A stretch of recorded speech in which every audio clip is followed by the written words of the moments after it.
Good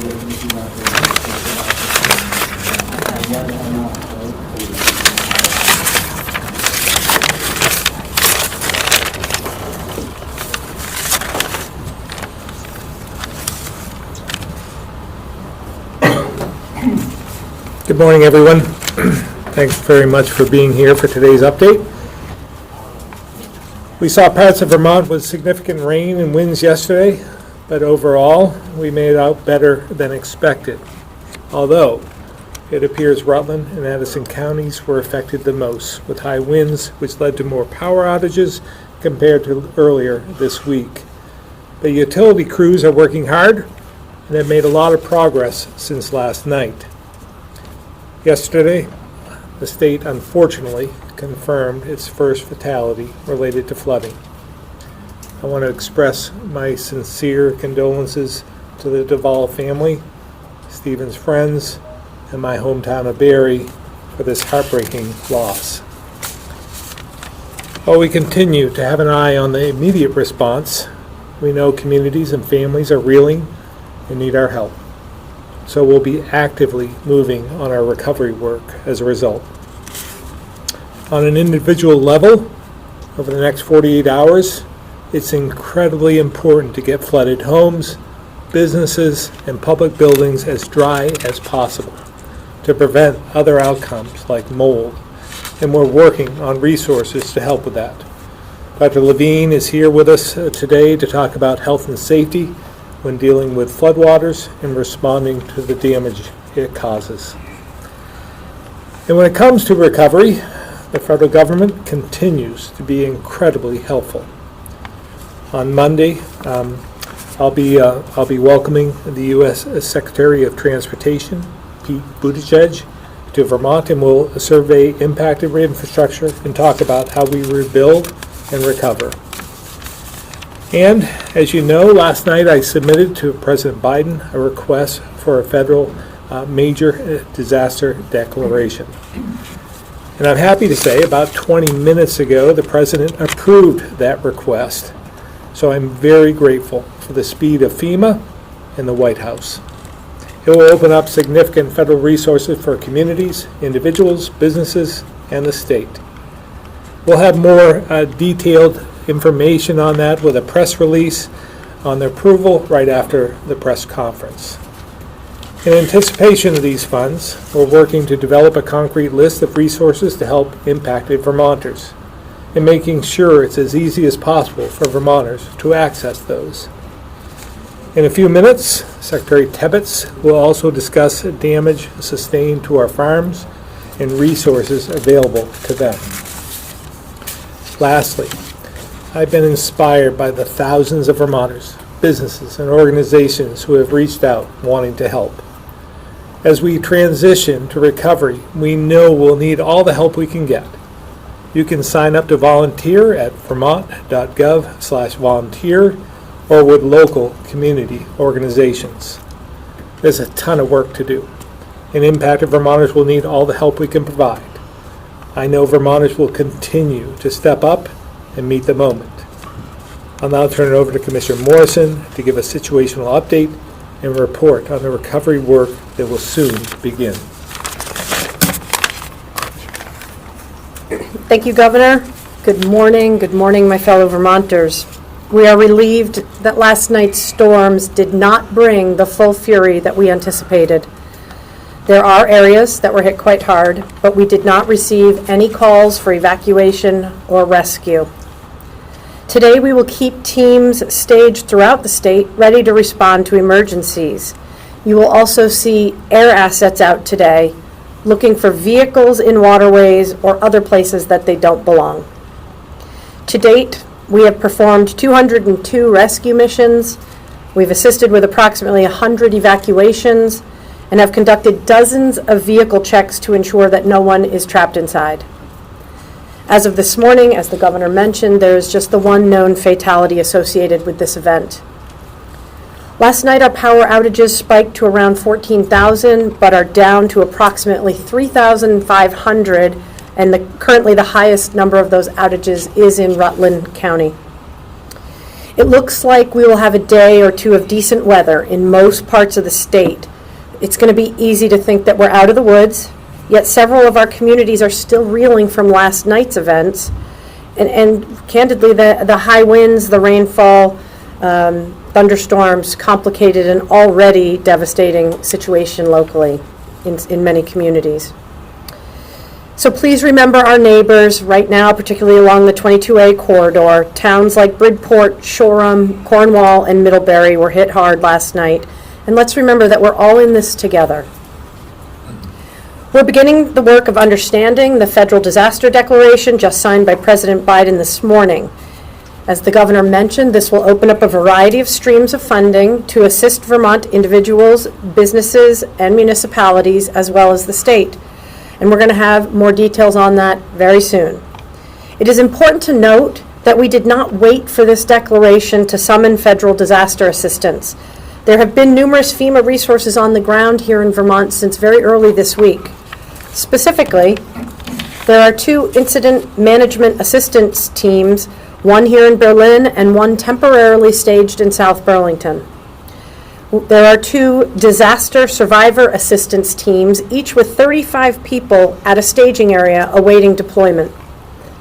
1 urban search and rescue incident support team at the Vermont National Guard Armory in White River Junction, plus 2 USAR Type 3 task forces that have been hard at work with our state and local teams for days. There are also 2 disaster emergency communication teams deployed to the EOC in Berlin and 1 in White River Junction. As of 8 o'clock this morning, there are 198 FEMA personnel deployed to Vermont. 132 personnel are already on the ground and 66 more are en route. Now more than ever, it is important that municipalities clearly communicate with state officials. We cannot assist you at the local level if you do not communicate your needs to the Emergency Operations Center. Whatever it is, food, water, transportation, infrastructure, or supplies, please make your needs known so we can start problem solving with you. Because there are 2 to 3 dozen communities that we have not heard from despite our outreach, today we are sending National Guard troops to those communities to establish contact and ensure that every town and city in Vermont knows how to reach the State Emergency Operations Center. And I'd also like to remind homeowners and business owners to report your damages to 211. 211 is the place to call so we can accurately track the magnitude of damages both to individual homes and property and businesses. I'll finish up with just a quick word about the status of state-run shelters. As of 8 o'clock this morning, there were 35 people seeking shelter in Barre, 4 in Rutland, 23 in Johnson, 6 in Ludlow, and 0 in Hartford. With that, I will turn things over to Dr. Levine. Thanks, Commissioner Morrison. Good morning. I'd like to start today by thanking everyone in this response for working so quickly and so hard to keep Vermonters safe. And to all Vermonters, your willingness to help and take care of one another continues to inspire me and never ceases to inspire me during difficult times. We've had our share of consecutive once-in-a-century events, and you give new meaning to the word resilience. As the governor noted, the Department of Health did report our first and only to date death, a sure tragedy, and we join the governor in extending our condolences to family and community.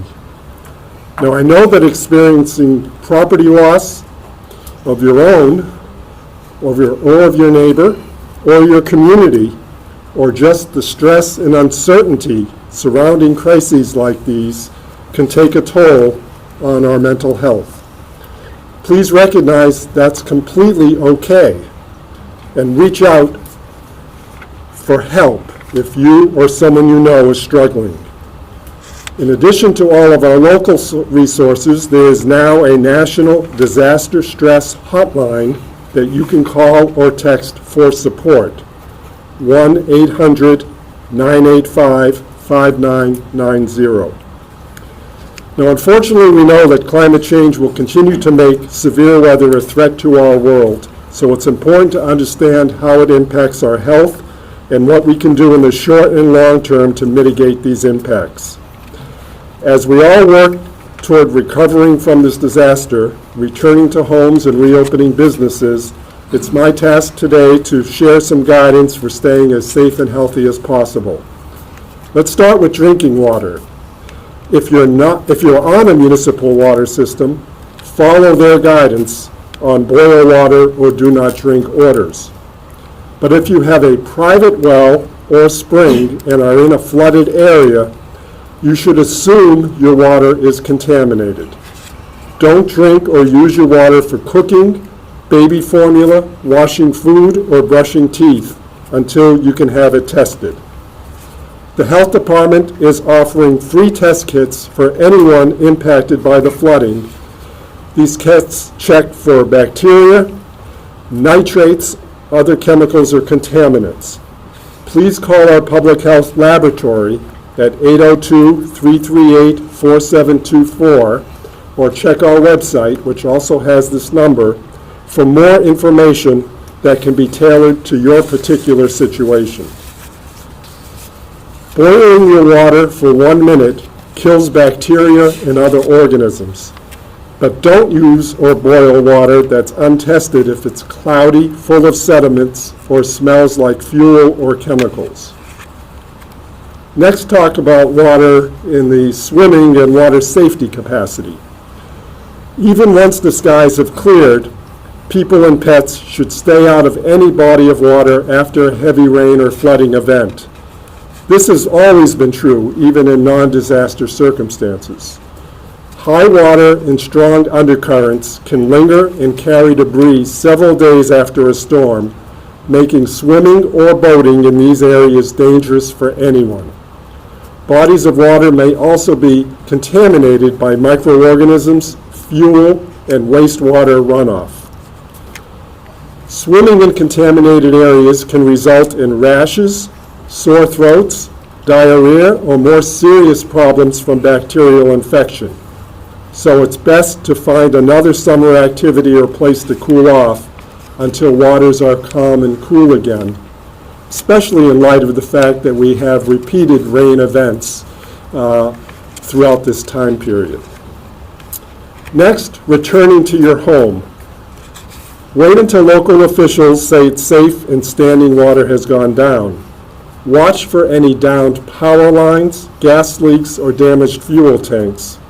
If you smell natural gas, which smells like rotten eggs, or hear hissing, leave immediately and call your local utility. If electrical circuits and electrical equipment have gotten wet or are in or near water, turn off the power. If accessing the main power switch requires entering standing water, you should consult with an electrician. And never use a generator inside your home, basement, or garage, or less than 20 feet from any window, door, or vent. And if you're entering such an area and you have cuts or sustain any injuries with nails or the like, please remember to check your tetanus status and obtain a tetanus shot if that is due. Finally, cleaning your home, which I've seen a lot of efforts being conducted as we speak. First of all, we're not recommending anybody test for mold. If your home has been flooded and closed up for several days, you should assume your home has mold. So obviously you'll need to dry it out, opening doors and windows. You can use fans and dehumidifiers when electricity is safe. Children with breathing problems and people with weakened immune systems should not help clean up after a flood. Those who are helping should wear protective clothing. Time to get out again the N95 masks and gloves. You can clean moldy items and surfaces that do not absorb water using soap and water. But other materials like fabrics and cushions will probably need to be thrown away. You can find more information by visiting our website at healthvermont.gov/flood. Now, knowing that Secretary Tebbetts is up next, I'll leave the brunt of food safety for him, but I will leave you with this strong recommendation. Don't eat or drink anything that has touched floodwater. Throw away contaminated food, along with any foods that have not been refrigerated properly. When in doubt, throw it out. Thank you.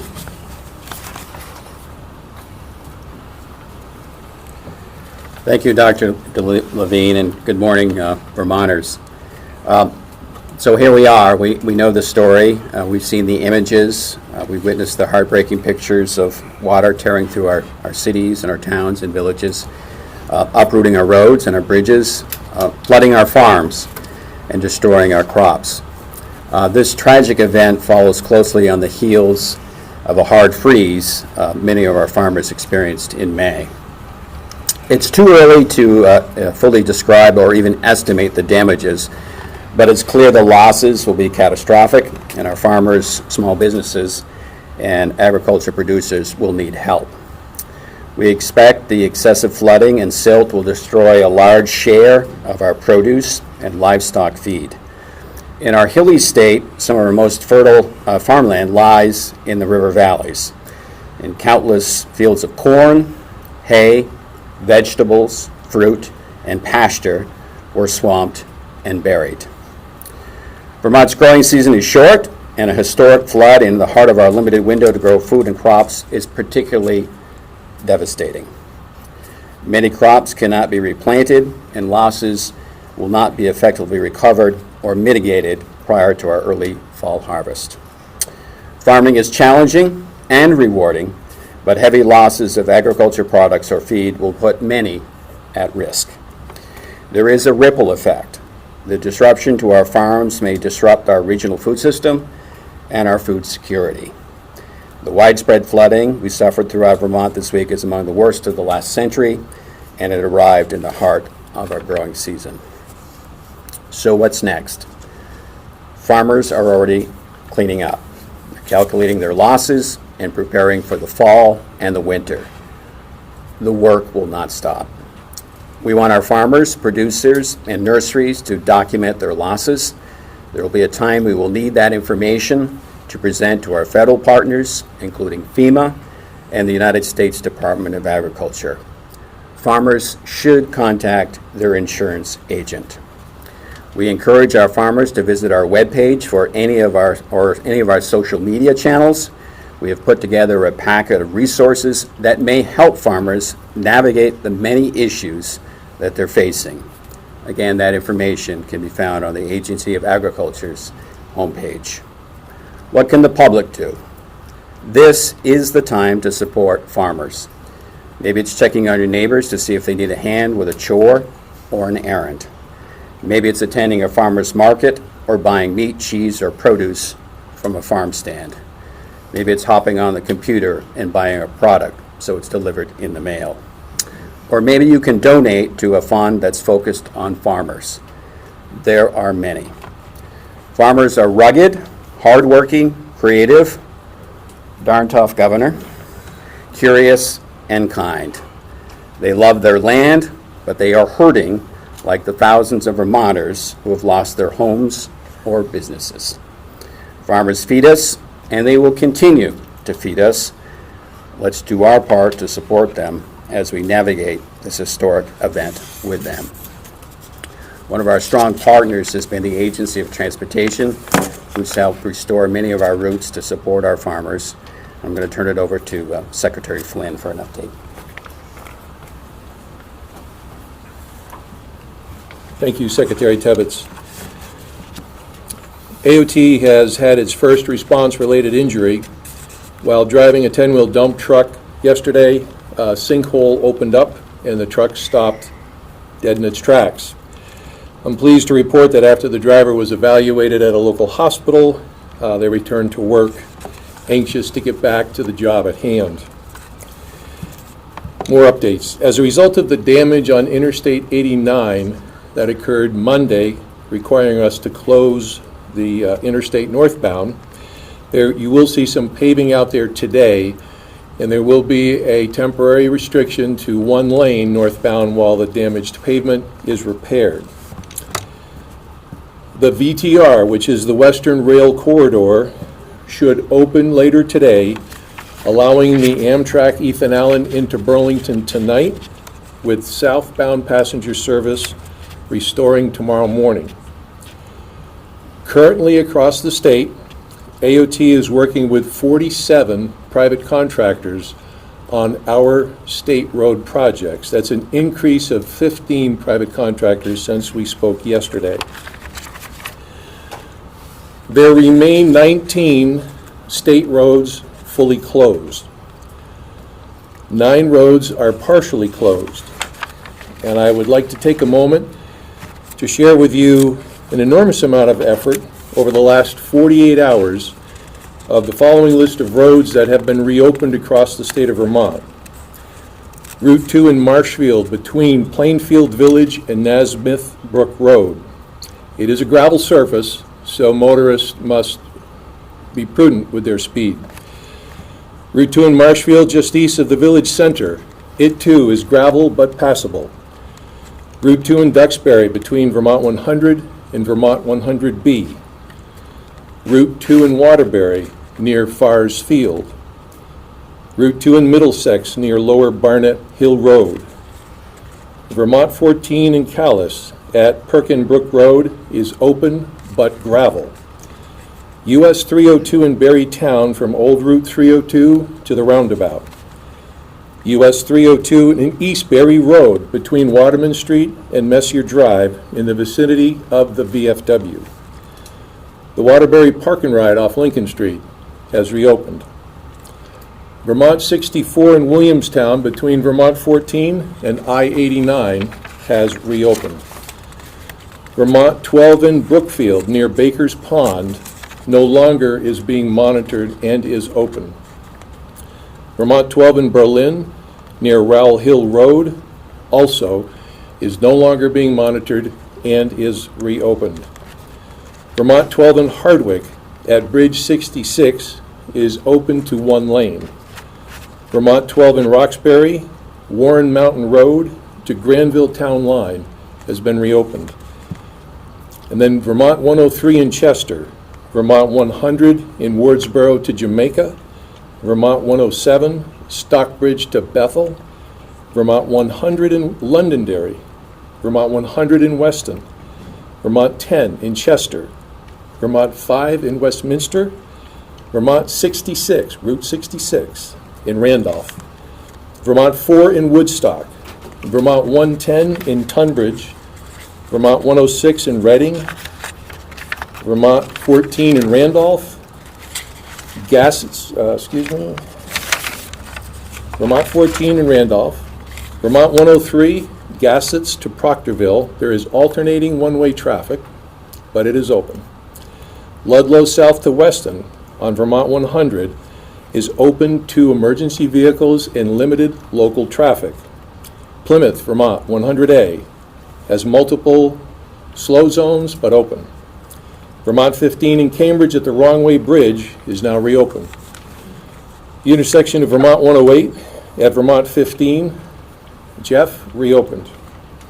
Intersection of Vermont 108 and 109 has reopened. Vermont 2 at the Richmond exit 11 is reopened. Vermont 5 Coventry to Newport. Vermont 5 Barton to Orleans. Vermont 5 Depot Street in St. Johnsbury. Vermont 105 near Hilliker Store. Vermont 58 Orleans to Brownington. Vermont 16 Barton to Hardwick. Vermont 122 in Lindenville. Vermont 15 in Hardwick is open with traffic light control, and Vermont 232 is open to traffic and emergency one lane. Now, I remind you, this has all occurred in the last 48 hours. Much of it has been because Mother Nature has cooperated with receding water, but each and every one of these sites that I've just read have required that we visit them to assure that they're safe to open to the public.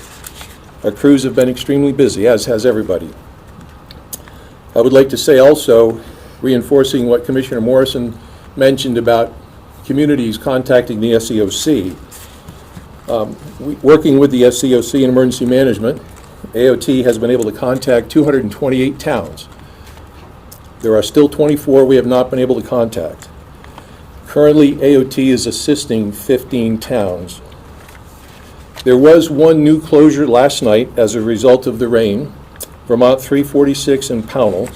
Actually, that's a result of trees and utilities across the road. Vermont 155 in Mount Holly is a result of the rainstorm last night. A deep culvert washout has failed. There has also been a large bank slide and erosion on Vermont 100 in Washington. Currently, our geotech team is out there today planning on what the fix for that will be. 40 bridges were inspected yesterday across the state, local and state-owned bridges. To date, 121 bridges have been inspected. 6 rail bridges were inspected yesterday. 4 of them were on the line through Barre and Montpelier, referred to as the Little Whacker. There still are some rail bridges that are difficult to get to, and inspections still need to be conducted. Some updates on some roads. Bridge 116 in Bridgewater on Vermont 100, in the area the governor and I visited on Saturday, which was a result of the Friday storm, will have a temporary bridge installed tonight, but it will not be open to the public until we finish the work of the approaches to the bridge. But the big effort was to get the bridge brought in from Brattleboro and get it put in place. One town highway bridge structure in Jamaica on Route 30 has been closed due to being compromised. We are currently in conversations with the town of Jamaica on plans for the way forward regarding that structure. Rail. 306 miles of rail remain closed. 103 miles of rail have reopened in the last 24 hours. I would like to just say, too, most Vermonters don't see the work that's going on railroads because they're often off in the middle of nowhere. But the effort that's been put into reestablishing the rail lines amongst our partners with Vermont Rail Systems and contractors working on those lines, among other things, are enabling Amtrak to get back into Burlington tonight. The Green Mountain Railroad in East Wallingford does have a large slope failure, and frankly, it's getting worse. There's a lot of work left to do on that line between Rutland and Bellas Falls. The Connecticut River line, which runs the eastern side of the state up to Newport, is now fully open. And as I mentioned, the Little Whacker between Barre and Montpelier a moment ago, there is some very severe damage on that line. And planning continues for the way forward there. The 10 state-owned airports are operational. There are no impacts. And the 2 AOT-owned dams have no issues at this time. Thank you.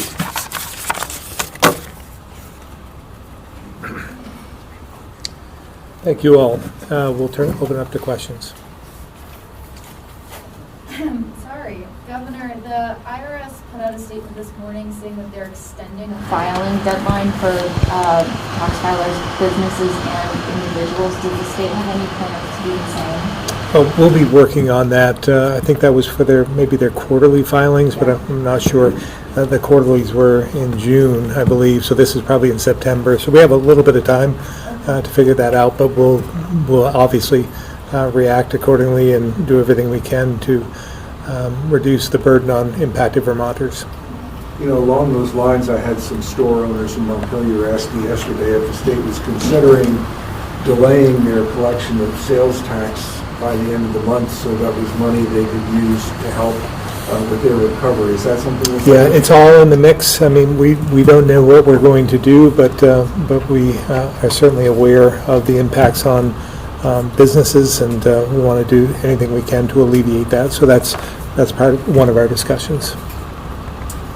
Unemployment filings. Number one, I mean, at what point do people qualify for unemployment? Like if they can't get to work, if their car is, unusable. And have you seen any uptick in filing? I'm not aware of the uptick at this point in time, but it's anticipated. There are a number of people who can't get to work, where their businesses are closed. So we fully anticipate, and we're preparing for that, the arrival of many who will be filing for claims. So we're working on that as we speak. Is there anything the state can do to prevent employers from firing people if they can't get to work? I believe there is. I would have a hard time believing that anyone would do that, especially with the workforce challenges we face. We need every single employee we have. I can't imagine any employer doing that. But obviously we will react accordingly. For those employees who are working, who have been working with downtown businesses across the state, now there's just a huge recovery cleanup effort. Is their main recourse for the next few weeks unemployment, or is there FEMA money that covers salaries? How does that work? Yeah, I'm not aware of that.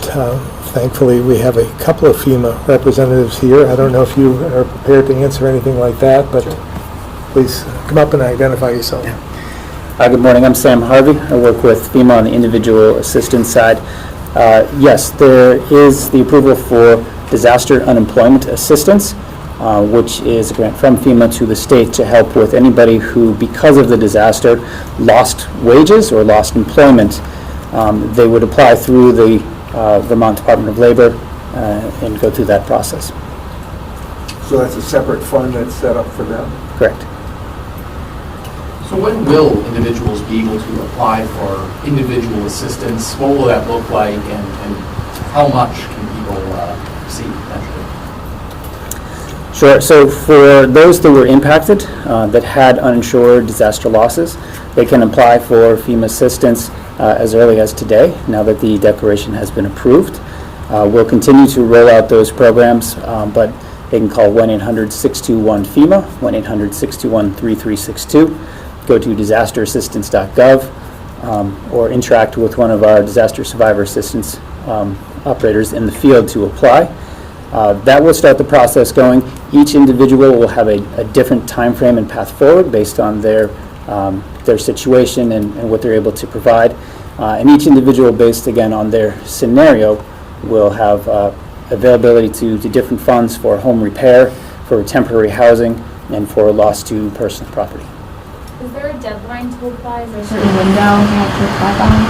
Yes, right now there's going to be a 30-day deadline. That clock will start ticking today since the declaration just came down. When Administrator Criswell was here earlier in the week, she said to Vermonters, don't wait to fix things. Get them done now, take pictures, worry about FEMA reimbursement later. Is that still the operative message? Yes, that is still accurate. I would not encourage anybody to delay any repairs, necessary repairs. When our FEMA inspectors go out to look at the property, they are trained to identify what has been repaired, anything that may have been impacted by the storm. I know that FEMA is able to provide, I think it's a $700 emergency check. So can you explain to us a little bit more about how you get that, how quickly it can come, et cetera? Sure. I believe what you're referring to is critical needs assistance. Mm-hmm. That's part of the assistance that would potentially be available as a survivor applies. So the same process applies, and then based on the information that they provide, their unique situation, they could potentially be eligible for that assistance. Okay. And what can that be used for? It's intended to be used for any critical needs. So that could be for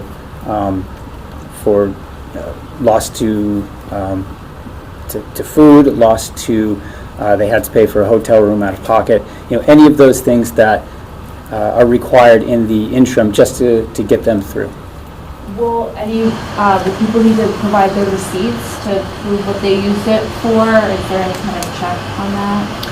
It's always advisable to save receipts and to have those available. Depending on exactly what they're reported as losses, there may be requests for verification of it. But It'll depend on each survivor's situation. And for the $700 check and then the other assistance that people may qualify for, is that taxable? It is not. It is a grant. Calvin asked about the dollar amounts that people can get. My understanding is about $41,000 for damage to a home and then $41,000 other needs that they might have. Am I correct? That's correct. There are 3 distinct categories. Housing repair for homeowners that have to make repair to drywall, to carpet and such. Rental assistance for those that have to be displaced from their home, and personal property for their clothing and home furnishings. Each one of those has a cap of $41,000, although I would encourage that it's dependent upon unique situations, so I would not look at that as a target for what any individual could necessarily expect. We've got some folks on the phone, so I'm going to go there and then we come back to the room. We'll start with Bob Audette, Brattleboro Reformer. Thank you. I don't have any questions right now. Thank you, Bob. Let's try Keith, Rutland Herald. Hi. Has anyone checked on or is monitoring the health and welfare of our unhoused population? They are being treated just like everyone else at this point, Keith. If they are unhoused and need assistance, they should also call 211, and we're there for them as well. Thank you. Derek, 7 days. Yes, thank you. Has the state been able to assess the scope of damage to mobile home parks around the state? Do you know how many have been damaged? Has there been state or federal level outreach to parks that are affected?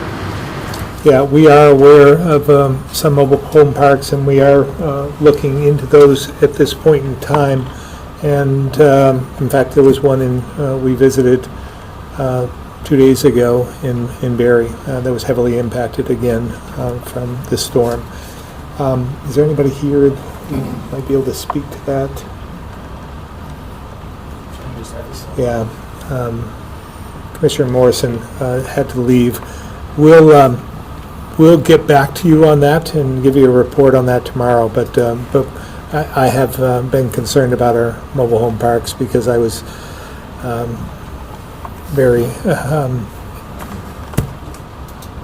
I was involved, I guess, during Irene with many of the mobile home parks throughout the state. In fact, a lot of the deconstruction, recycling, and so forth was done by a team I put together.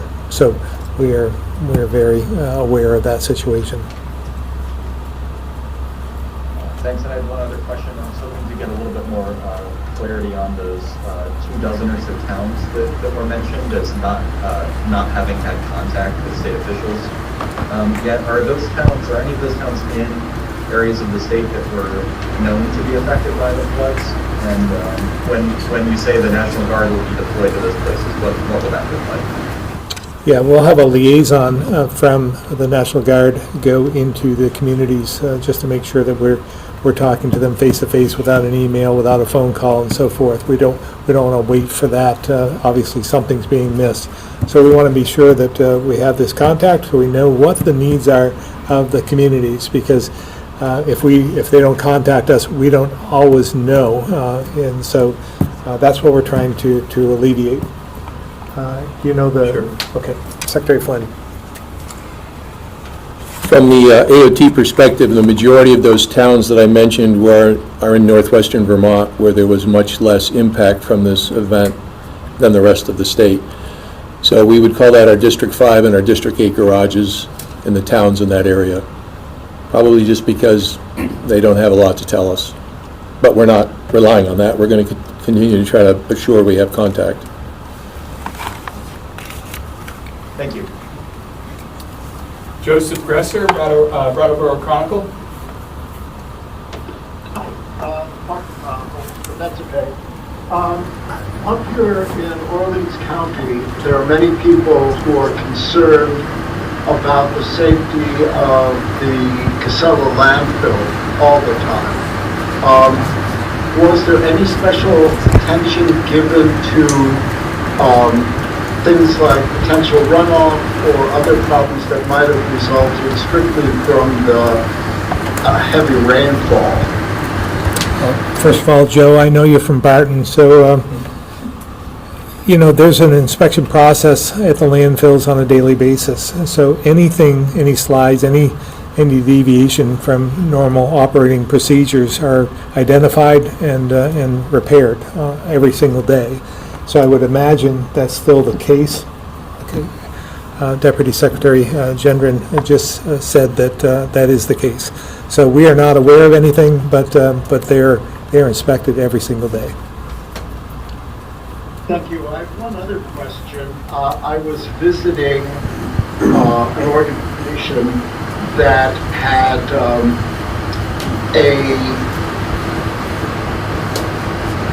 lithium battery powered snowblower, which they took out of a flooded basement and came back the next day to find in ashes. Is this something that people should be aware of?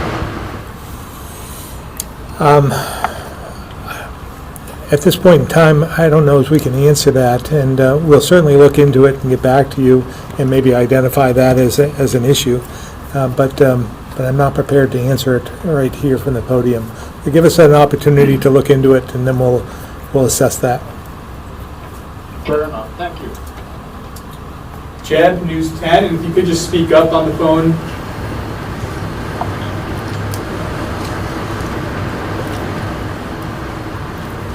Jeb?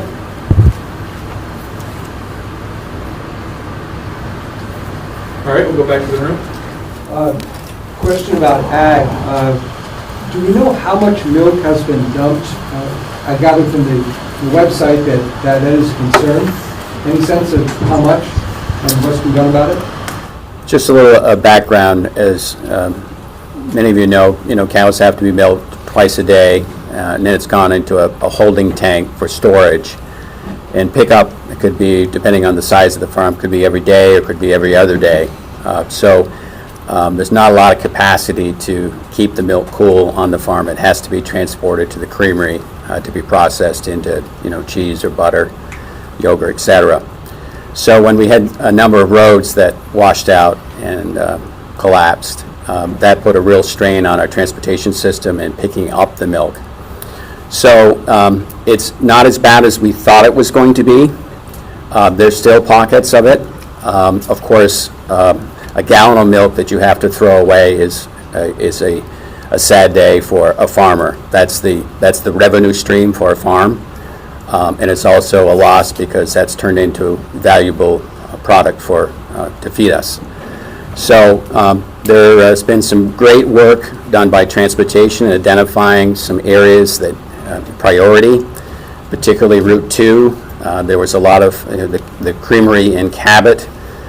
Getting that milk there was very, very important. Route 2 is open again, so that milk is making its way to the creamery there. We still have some pockets in the hills, some of these back roads. We have some incredible stories from farmers themselves fixing roads. Town of Cabot, a farmer up there got his tractor together, and these are the stories you're going to see all across the state of Vermont. People just doing the work that needs to be done. He got his tractor together. He's been repairing roads along with the town crew in Cabot, and that meant that his milk could be picked up and taken to the creamery. But still some pockets out there, but it's better than we thought it was going to be. You mentioned the frost. What are you looking at? I know it's early, but for the long-term impact on farm viability in Vermont with these two major events? Well, it's too early to tell, but I know there's a lot of discussions going on. Some of these farmers went through this during Irene, like a lot of Vermonters went through this. Now they've gone through it again. 12 years, is it, I think. So there's going to be a lot of discussions of what to do. We're prepared at the agency to work with, particularly, I think one area that we got to work on is the produce section. I think the produce farmers, this came at the worst time for them. Much of their crop was coming in at this time. We have a very short growing season. There may be not enough time to replant. Maybe some cases they can replant and get another crop. So there's a lot of discussions going on, and a lot of farmers probably pretty discouraged right now. But now we've got to evaluate the losses, try to get them as much support as we can, and have discussions with them to prepare for the late summer and fall and into winter. Secretary, have you received reports of any animal fatalities on farms? I have not received any. That does not mean there have not been some. But I think, farmers are pretty careful about taking care of their animals and getting them to where they need to go. Now, there may have been, but I have not received any, big reports of losses for livestock. If, let's say a dairy farmer, for instance, if their fields are flooded and their cows can't graze or if they can't make hay, what are they to do? A couple of things we're encouraging farmers to do. There's going to be some testing done on the soil. So we're working closely with UVM Extension, and Dr. Heather Darby is an expert, and she's been visiting farmers, looking at what to do with the corn crop. There's a little debate whether the corn can be saved or not. Unlike Irene, it was too late in the season and may have lost. There may be a chance that some corn can be salvaged. And on the hay side, I think we're going to have a hay issue. I think we're going to have an issue with a lot of hay that's been destroyed that maybe cannot be salvaged. So we're going to be testing both, the crops to see if they're okay, and we're also going to be testing the soil between our lab and UVM Extension. That's the plan. You brought up the May freeze. Have you heard an update from the feds about the disaster declaration request? But we have not.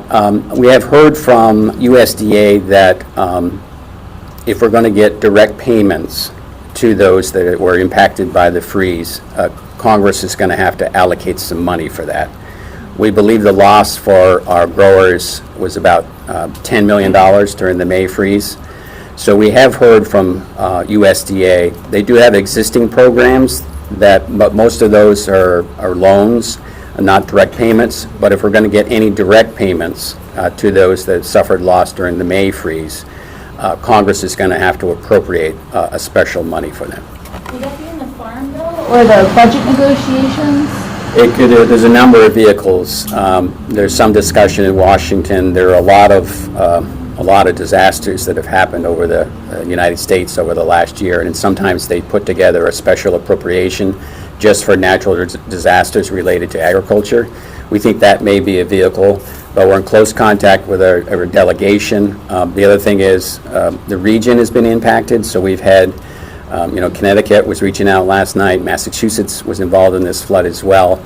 So it's just not a Vermont issue. New York was impacted. As a region, we've had some serious farm issues, both on the frost and on the flood, which may benefit us as we seek federal aid.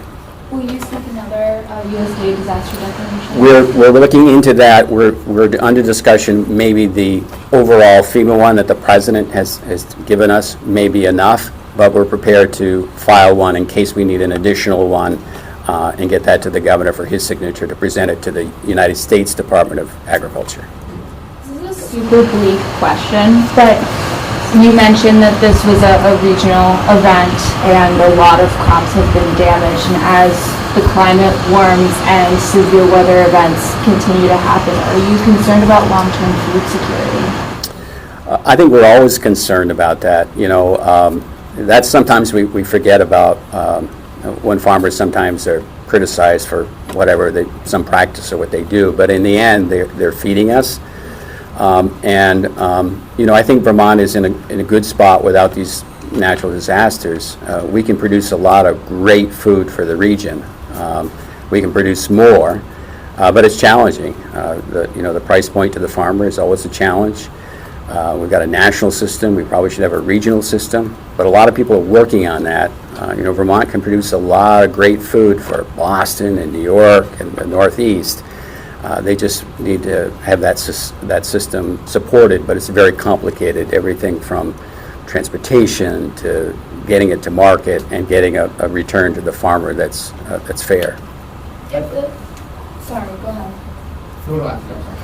If the feds are able to provide relief, I'm wondering, is there a difference in how non-food producers can receive relief? I'm thinking of, there's in particular a flower farmer that I've seen whose entire stock has been demolished. Yeah, those, we have concern for our nurseries, our flower farmers. We also should not forget about our loggers as well. It's been a very, very, I'm working with Forest Parks and Recreation as well, because our loggers, it's been so wet, they have not been able to get into the woods to cut trees, but now they've not been able to get those logs out of the woods and get them to the mills to be processed as well. So that's a pocket that, as we discuss this overall recovery, we're always partnering with our logging industry as well, because they're an important part of our landscape and our rural economy. Time for maybe one or two more. I just had a question about housing. Governor, as you know, there's a pretty significant chunk of our housing that's been temporarily at least knocked offline. You've got people in shelters. What do you see as the medium to long-term vision about how this storm will affect what's already a really tight housing market? Yeah, obviously, we knew that there was a housing crisis. We've known that for a number of years. A number of people, leaders, legislative leaders have characterized that as a crisis, and this just further burdens that. So it's not lost on us. We're going to be doing all we can during this situation to, again, further the replacement of housing and to build upon that. So we'll continue to work on that. And have you been in contact with lawmakers, the pro tem, the speaker, about whether it be housing or anything else, that there's questions that this storm might have arose that we might need to tackle in a legislative session or a special session? Yeah, I mean, considering it's been 4 days, we are just taking care of the response right now, but those recovery, our teams in ACCD are already working on that. And we'll be in conversations with the legislature to see if there's anything that we should do. But again, we know this was an issue before the legislative session. For the last five years, it's been an issue, and this further impacts that. And so we will continue to do all we can to work on that and to alleviate that. Could you give us a quick update on what you expect now that's going to happen on is it Sunday night and early Monday morning, and how the state is preparing for that possibility? Yeah, again, we're asking Vermonters to be vigilant, be prepared. We don't know the extent of some of these storms. There's one on Sunday, another one on Tuesday, and then it appears that we're just going back into our pattern of almost every other day of rain. But we haven't heard about the intensity or the severity of these storms at this point in time, but to be honest, we didn't know 3 days ago about this one that we experienced last night. So again, we will continue to monitor, we'll continue to listen to the experts, and we'll continue to communicate with all of you so that you can communicate with your listeners. So that we be prepared if and when there's another event. But again, at this point, we're in pretty good shape.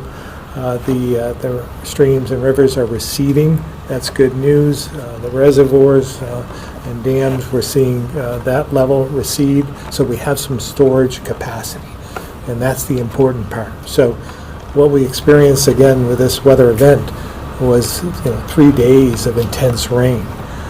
If we can get a few breaks here, we'll be able to have that storage capacity. We may have the flash flooding, but we'll have the storage capacity so that we can, so that it wouldn't impact our downtowns quite as much as it did this time. So the past couple days, there's kind of been a keen watch on dams. So now that river levels will hopefully kind of be going down, is there any type of assessment or inspection process going forward in the next couple days or weeks with Wrightsville, Queechee, dams across the state? All of them. We continue to monitor them, and we'll continue to see if there's any damage. We were concerned about the Queechee situation. It appears we're okay there for at least now, but we continue to monitor each and every one of them. Could we get Dr. Levine back up? Thank you for being so generous with your time. I really appreciate it. I'm wondering if the department is at all bracing for an uptick in airborne illnesses, specifically COVID, with people in shelters in tight proximity. Yeah, fortunately, respiratory infections are less common in the summer. So most of the viruses are not major players, and people are not congregated indoors most of the time. COVID levels have not really been altered at the present time. It's obviously very early in the experience, but we're not seeing the kind of summertime surges we've seen in other summers during the pandemic, which is a great thing. But obviously, we continue to do surveillance on all of these conditions, COVID specifically. People should also understand, the healthcare system is up and running, and it's had its challenges as a result of the floods, but the reality is almost 100% of both inpatient and outpatient facilities are open. Our substance use disorder treatment system is open. Things are actually available for any Vermonter in need. Has there been any increase in people coming into hospitals or doctor's offices for water intake illnesses? Like, I guess that'd be food poisoning if they're drinking bad water? Yeah, so have not heard that as of yet. Obviously, this is still very early in the experience. We will know if that occurs, but I've not heard that yet. What about illnesses from coming into contact with floodwater, like hepatitis or hepatitis? Yeah, those are the kinds of things I was cautioning people about in my comments. Again, I think that's a little early in the response yet, too, to understand if that's been an issue for people. But wearing all of the protective equipment we talked about and taking great care in those environments is really the key. Have there been any staffing issues at hospitals, pharmacies, or doctor's offices? So staffing issues, some of the hospitals were concerned about staffing issues, mostly because of transportation issues, not illness issues. I've not heard that any have gone to a critical level, and they're all making do with the staff that they have at this time. And any delays in medication shipments to the city? Not that I've been informed of. All right, thank you all very much.